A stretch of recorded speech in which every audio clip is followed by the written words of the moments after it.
आज आपण दर्शन घेतलं, पूजा केली वनवासी रामाची, आयु घेतलेलं लक्ष्मणाची समोर मंदिर पण आहे.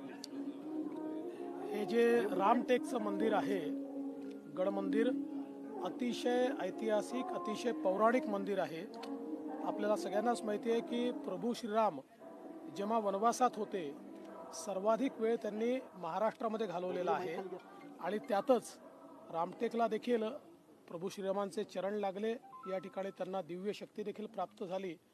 वनवासात असलेल्या रामांचे चरण इथे लागल्यामुळे या ठिकाणी वनवासी राम या रूपामध्ये आपल्याला पाहायला मिळतात. लक्ष्मणजी आहेत, हनुमानजी आहेत आणि राम आणि सीता हे देखील या ठिकाणी विराजित आहेत.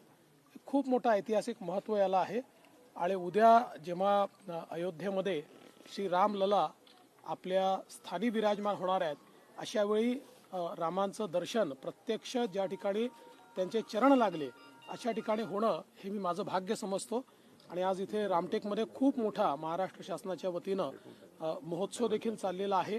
या महोत्सवामध्ये देखील मी आज सहभागी होणार आहे. दोनदा इथे राम येऊन गेल्याची कथा आहे. एकदा वनवासात असताना, एक वनवासात नंतर अयोध्येत जाऊन विराजमान झाल्यानंतर परत आले होते. आपण परत इथे येणार आहे का आणि वेगळ्या पोझिशन विराजमान झाल्यावर येणार आहे का? मी इथे यापूर्वी अनेकदा आलो आहे आणि इथे आम्ही येतच असतो. बघा, शेवटी आमच्याकरता प्रभू श्रीराम हे आमचे आराध्य दैवत आहे आणि त्यांचं किती वेळा दर्शन घेतलं तरी देखील आपलं मन कधीच भरत नाही. आणि आपण म्हणतो ना, जाहे विधी राखे राम ताहे विधी रहिये. त्याच्यामुळे ज्या प्रकारे राम ठेवतील त्या प्रकारे राहायचं. सीताराम सीताराम सीताराम कहिये, जाहे विधी राखे राम ताहे विधी रहिये. विकास केला जाणार, आपण आता त्या विकास कामांचा आढावा देखील घेतला, कशा पद्धतीने? रामटेकचा देखील एक चांगला विकास आराखडा तयार झालेला आहे. विशेषतः काय आहे की इथे आर्किओलॉजीचे अनेक अडचणी या ठिकाणी जेव्हा आपण विकास करणार आहोत त्या ठिकाणी आहेत, पण त्या सगळ्या अडचणी दूर करत चांगल्या प्रकारे विकास करण्याचा आमचा प्रयत्न असणार आहे. साहेब, एक प्रश्न.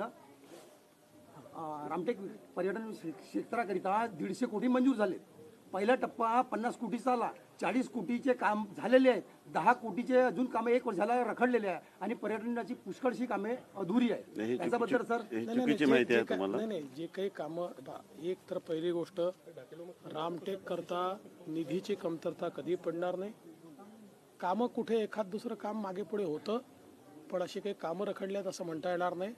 सगळे कामं वेळेत पूर्ण होतील, त्याला पाहिजे तेवढा निधी उपलब्ध होईल.